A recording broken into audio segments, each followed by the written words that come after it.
Hello student, समांतर श्रेणी प्रश्नावली 4.1 के पार्ट 3 में आज हम महत्वपूर्ण प्रश्न बताने वाले हैं जो कि परीक्षा में हर बार पूछा जाता है।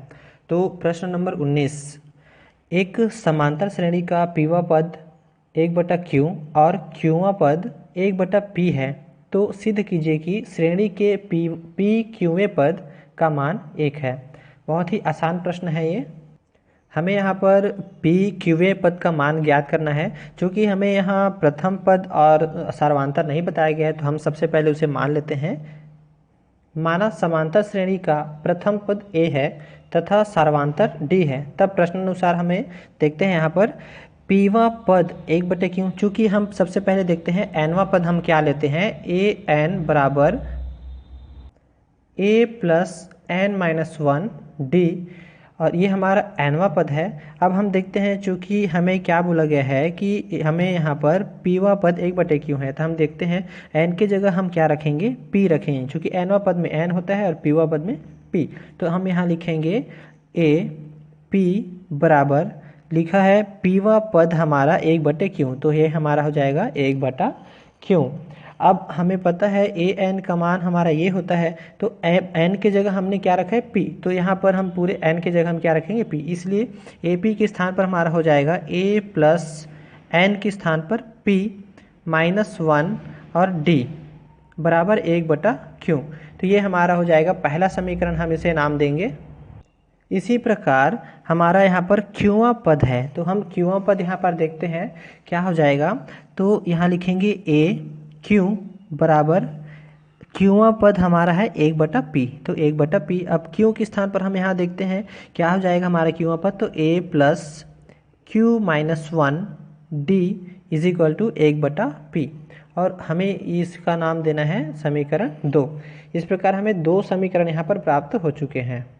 इस प्रकार देख सकते हैं समीकरण 1 और 2 दोनों दो चर का रैखिक समीकरण के रूप में जम चुका है, और हम इससे आसानी से a और d का मान निकाल सकते हैं। तो इसके लिए हम चलिए देखते हैं क्या कर सकते हैं। चूँकि a और a दोनों ही हमारे प्लस में हैं और दोनों ही सेम हैं, इसलिए हम इसे सीधा सीधा क्या कर सकते हैं, घटाने पर ले सकते हैं। इस प्रकार हमने समीकरण 1 और 2 को यहाँ पर लिख लिया है। अब हम यहाँ पर चूँकि घटा रहे हैं, तो यहाँ हम उनके चिन्हों को बदलेंगे। तो नीचे वाला चिन्ह बदलेगा, चूँकि प्लस में है इसलिए इसका हम क्या करेंगे, माइनस में। ये भी प्लस है तो माइनस, यहाँ भी प्लस वाला है इसलिए माइनस। अब हम यहाँ पर देखते हैं कि यहाँ पर प्लस और माइनस दोनों आपस में क्या हो जाएंगे, घट जाएंगे। तो इस प्रकार ये शून्य। वैसे ही यहाँ पर हमारा क्या है, ये प्लस और ये माइनस, लेकिन दोनों ही अलग अलग मतलब चीज़ें हैं, इसलिए हम यहाँ पर इनको लिखेंगे कि p -1 d और माइनस हो जाएगा q -1 d बराबर 1/q माइनस 1/p। इस प्रकार दोनों से हम d को कॉमन ले सकते हैं, तो हमारा हो जाएगा p -1 और ये माइनस यहाँ पर मल्टीप्लाई होगा, तो यहाँ पर -q, और ये माइनस और माइनस क्या हो जाएगा, प्लस, तो +1। इस प्रकार हमने d को क्या कर दिया है, बाहर निकाल दिया है, बराबर हो जाएगा 1/q माइनस 1/p। इस प्रकार देख सकते हैं माइनस और प्लस यहाँ पर क्या हो जाएगा, कट जाएगा, तो यहाँ पर बचेगा सिर्फ d p - q बराबर 1/q माइनस 1/p। इस प्रकार जब हम इनका तिर्यक गुणा करेंगे तो हो जाएगा p - q बटा pq, और चूँकि यहाँ पर p - q और यहाँ पर भी p - q है, तो दोनों ही हमारे क्या हो जाएंगे, भाग चले जाएंगे। इसलिए यहाँ हम दोनों को हटा सकते हैं, और हमारा d का मान अब क्या बच रहा है, तो d का मान ऊपर में 1 और नीचे pq, ये हमारा d का मान है। तो यहाँ पर हम बता सकते हैं d बराबर 1/pq प्राप्त हो रहा है। अब ये हमारा जो d का मान है, इसे हम समीकरण 1 या 2 किसी में भी रख सकते हैं। समीकरण 1 में d बराबर 1/pq रखने पर, अब हम यहाँ देखते हैं समीकरण 1 हमारा दिया है a + p - 1 d, और d के स्थान पर हमें भरना है 1/pq, तो यहाँ हमारा हो जाएगा 1/pq बराबर 1/q। अब हम इसे हल करते हैं, तो यहाँ पर हमारा हो जाता है a बराबर 1/q। चूँकि इसे हम यहाँ पर क्या कर रहे हैं, पक्षांतर करेंगे, जिससे हमारा हो जाएगा -p - 1 और बटा pq। इनको भी हम यहाँ पर तिर्यक गुणा कर देते हैं तो हमारा हो जाएगा पी क्यू का 1 से, यानी कि पी क्यू माइनस क्यू का इनके साथ तो क्यू पी, यानी कि ये भी पी क्यू और यहाँ से क्यू और -1, तो माइनस और माइनस प्लस, इसलिए प्लस क्यू बटा हो जाएगा हमारा क्यू और पी क्यू। यहाँ पर हमारा क्या हो जा रहा है,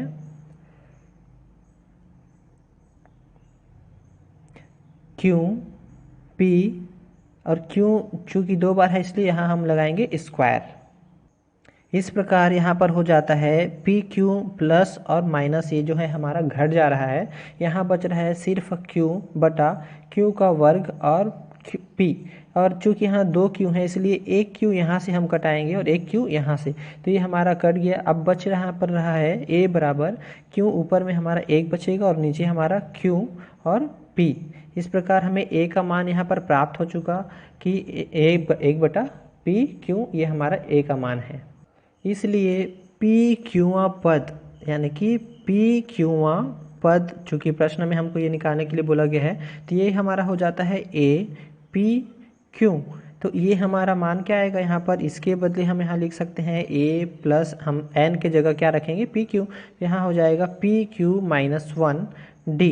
अब हम यहाँ पर ए और डी हमारा जो मान प्राप्त हुआ है भरते हैं, क्योंकि डी का मान हमारा यहाँ पर 1 बटा पी क्यू है और ए का मान यहाँ पर 1 बटा पी क्यू, तो ये हम यहाँ पर भरते चलते हैं। यहाँ लिखेंगे 1 बटा पी क्यू, ए का मान हम यहाँ पर भर रहे हैं, और प्लस यहाँ पर हो जाएगा पी क्यू माइनस 1, और डी का मान हमें यहाँ पर प्राप्त है 1 बटा पी क्यू, तो यहाँ पर भी हम 1 बटा पी क्यू भरेंगे। अब इसको हम हल करते हैं तो यहाँ पर हमारा क्या प्राप्त हो जा रहा है, तो इनके साथ हम क्या करेंगे, गुणा करेंगे। गुणा करने से हमारा यहाँ पर दोनों को हम अलग अलग एक एक बार रख सकते हैं, तो यहाँ पर हमारा मान हो जाता है 1 बटा P Q plus P Q minus 1 और पूरे का बटा पी क्यू। चूँकि दोनों का हर समान है इसलिए हम देखते हैं लघुत्तम इसका क्या हो जाएगा, एक बार हम इनको लिखेंगे नीचे में पी क्यू और ऊपर हमारा क्या हो जाएगा, जुड़ जाएगा, तो 1 प्लस पी क्यू माइनस 1। इस प्रकार देख सकते हैं यहाँ पर हमें 1 प्लस पी क्यू माइनस 1, यानी कि 1 और -1 हमारा यहाँ पर क्या हो जाएगा, कट जाएगा। तो हम यहाँ पर लिख सकते हैं ए पी क्यू बराबर, यहाँ लिखते हैं 1 प्लस पी क्यू माइनस 1 बटा पी क्यू, चूँकि 1 और -1 यानी कि 0, तो यहाँ पर लिखेंगे हम पी क्यू बटा पी क्यू। अब पी क्यू का हम एक बार में भाग दे सकते हैं, इसलिए हमारा क्या हो जाएगा, 1 आ जाएगा, क्योंकि हमें 1 ही लाना था, यानी कि हमें सिद्ध करना था। तो इस प्रकार हम यहाँ पर देख रहे हैं कि ये हमारा क्या हो चुका, सिद्ध हो चुका। प्रश्न 21, यदि ए बी सी किसी समांतर श्रेणी के पीवें, क्यूवें और आरवें पद हैं तो सिद्ध कीजिए कि A Q minus are plus B R minus P plus C P minus Q बराबर क्या होता है, 0 होता है। तो हम यहाँ पर देख रहे हैं इसमें भी हमें क्या है, आपका प्रथम पद और यहाँ पर सर्वांतर नहीं बताया गया है, तो हम इन्हें क्या करते हैं, मान लेते हैं। सबसे पहले माना समांतर श्रेणी का प्रथम पद ए तथा सर्वांतर डी है। हमने यहाँ पर कैपिटल ए और कैपिटल डी माना है, क्योंकि यहाँ पर हमें प्रश्न में पहले से ही स्मॉल ए बी सी दे दिया है, इसलिए हम यहाँ पर प्रथम पद को स्मॉल ए के बजाय कैपिटल ए ले रहे हैं। तो अब हम देखते हैं प्रश्नानुसार हमें क्या बोला गया है, पीवे पद। तो पीवे पद हमारा क्या हो जाएगा, पीवा पद। पीवा पद को हम यहाँ पर लिखेंगे ए प्लस पी माइनस 1 और कैपिटल डी बराबर ए। क्योंकि हमें बताया गया है कि ए बी सी क्रमशः हमारे क्या है, पीवे और क्यूवे पद हैं, तो हमारा क्या है, पीवा पद चूँकि ए है तो पीवा पद को हमारा जो सूत्र के अनुसार ये लिखेंगे और उसका मान हमें ए बताया गया है। इसी प्रकार क्यूवा पद और आरवा पद हमारा हो जाएगा। तब क्यूवा पद हमारा क्या है, बी है और आरवा पद सी है। हमने यहाँ पर लिख लिया है। सभी का नाम हम समीकरण 1, समीकरण 2 और समीकरण 3 यहाँ पर रख रहे हैं। अब चूंकि हमें सिद्ध करना है इसके बराबर 0 होना चाहिए, तो हम यहाँ पर बायां पक्ष को पहले ले लेते हैं। तो बायां पक्ष हमारा यहाँ पर दिया गया है ए क्यू माइनस आर, हम यहाँ लिख लेते हैं A Q minus are plus B R minus P plus C P minus Q बराबर 0। तो अब हम देख सकते हैं ए के स्थान पर हमारा यहाँ सभी में ए बी सी दिया गया है और ए का मान हमारे यहाँ पर भी दिया गया है। तो हम सभी में क्या कर सकते हैं, ए बी सी का मान यहाँ पर भरते चलेंगे। बहुत ही आसान है। हमें यहाँ पर दायां पक्ष में शून्य को लिखने की आवश्यकता नहीं है, इसलिए हम इसको यहाँ पर से हटा रहे हैं। अब चूँकि ए का मान हमारा दिया गया है A plus P minus 1 capital D और पूरे के साथ हमें यहाँ पर गुणा में है q माइनस आर। इसी तरह b के स्थान पर हमारा ये पूरा मान है a plus q minus 1 capital D और पूरे के साथ हमारा मल्टीप्लाई में है r माइनस p। इसी तरह प्लस हमारा हो जाएगा c के स्थान पर हमारा दिया गया है a plus r minus 1 d और पूरे के साथ हमारा गुणा में दिया गया है p माइनस q। अभी आप यहाँ पर देख सकते हैं, यहाँ q माइनस आर का गुणा d वाले के साथ और a वाले के साथ होना है, वैसे ही r माइनस पी का गुणा d वाले और a वाले के साथ, वैसे ही p माइनस q का गुणा d और यहाँ पर a के साथ होना है। तो हम सबसे पहले इनका a के साथ वाले में पहले गुणा करके इनको अलग से कर लेते हैं। जैसे कि हम यहाँ लिख सकते हैं a का हम अलग से यहाँ पर बाहर कर लेते हैं, क्योंकि हम सिर्फ a वाले के साथ गुणा करके अलग से ले रहे हैं। तो a के साथ जब गुणा करेंगे तो a q माइनस आर हो रहा है, तो यहाँ पर q माइनस आर हमारा आ जाएगा इनके साथ गुणा करने से। और प्लस, चूँकि प्लस है तो प्लस लगाएंगे। यहाँ पर a के साथ इनका गुणा हो रहा है तो यहाँ पर आ जाएगा a r माइनस पी। तो यहाँ लिखेंगे सिर्फ r माइनस पी, चूँकि a हम सभी से बाहर निकाल चुके हैं। और फिर आते हैं प्लस, नेक्स्ट a के साथ अब p माइनस क्यू का गुणा होगा, तो इसलिए यहाँ पर आएगा p माइनस क्यू। और चूँकि a बाहर निकल गया है, अब हम देखते हैं कि प्लस p माइनस 1 d के साथ यहाँ पर q माइनस आर का गुणा करेंगे, तो d को हम यहाँ से बाहर निकाल लेंगे। अब इस प्रकार हमारा यहाँ बच जाता है p माइनस 1 के साथ हमारा गुणा हो जाएगा q माइनस आर। यहाँ लिखेंगे q माइनस आर। इसी तरह यहाँ से भी हम वही करेंगे, प्लस का चिन्ह लगाना है। और देख सकते हैं यहाँ पर d के साथ हमारा r माइनस पी का गुणा हो रहा है, तो हम d बाहर ले चुके हैं, इसलिए q माइनस 1 और इसके साथ गुणा हो जाएगा r माइनस पी। इसी तरह प्लस, नेक्स्ट इस d के साथ p माइनस क्यू का गुणा, इसलिए r माइनस 1 और p माइनस क्यू। अब हम यहाँ से इनका कोष्ठक अलग कर लेते हैं, बहुत ही आसान है।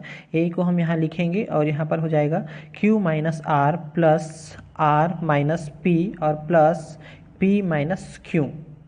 अब यहाँ पर प्लस d, यहाँ हम क्या करेंगे p माइनस 1 और q माइनस आर का हम गुणा करेंगे। तो चूँकि हम यहाँ पर गुणा करने से हमारा आ जाएगा P Q minus P R minus Q और प्लस आर। फिर हम देखते हैं प्लस, नेक्स्ट यहाँ पर प्लस के बाद यहाँ q माइनस 1 और r माइनस पी का जब हम गुणा करेंगे तब हमारा यहाँ पर मान मिलता है q r minus P Q minus r और प्लस p। फिर आते हैं प्लस, जब हम इनका और इनका गुणा करेंगे तो हमारा यहाँ पर प्राप्त हो जाएगा P R minus Q R और माइनस पी प्लस क्यू। इस तरह हमारा यहाँ पर हो जाता है, देख सकते हैं Q, और यहाँ पर भी इस पद में हम देखते हैं सबसे पहले तो Q और यह प्लस में है, और यहाँ पर हमारा एक Q यहाँ पर भी है, हमारा क्या है माइनस में है। तो ये माइनस और प्लस हमारा क्या हो गया कैंसिल। इसी तरह माइनस आर और plus r cancel, minus p और प्लस पी कैंसिल। इस प्रकार यहाँ पर हमें क्या प्राप्त हो रहा है, तो a के साथ हमें यहाँ प्राप्त हो रहा है 0, क्योंकि यहाँ पर हमारा क्या हो रहा है पूरा घट चुका, इसलिए 0। अब देखते हैं प्लस d, और यहाँ पर हमारा क्या प्राप्त हो रहा है, तो पी क्यू यहाँ पर प्लस में दिया गया है। अब हम देखते हैं कहाँ पर पी क्यू प्लस में के साथ माइनस में है, तो पी क्यू यहाँ पर माइनस में भी है। तो एक प्लस और एक माइनस यहाँ पर क्या हो गया कैंसिल हो गया, घट गया। वैसे ही माइनस पी आर और यहाँ पर माइनस पी आर और यहाँ पर हम देखते हैं प्लस पी आर, तो ये हम दोनों का क्या हो गया कट गया। इसी तरह सभी एक दूसरे से क्या हो जा रहा है घट रहा है, तो यहाँ भी हमारा क्या आ जाएगा 0 आ जाएगा। इस प्रकार हमें देख रहे हैं क्या प्राप्त हो रहा है, a के साथ 0 का गुणा करने से 0 और d के साथ 0 का गुणा करने से 0, इस प्रकार प्राप्त हो रहा है 0, और यही हमारा क्या है दायां पक्ष है। इस प्रकार हम आसानी से इसको सिद्ध कर लिए, यह हमारा क्या हो गया प्रूव्ड हो गया। यदि वीडियो पसंद आया हो तो लाइक शेयर और कमेंट जरूर कीजिएगा। धन्यवाद।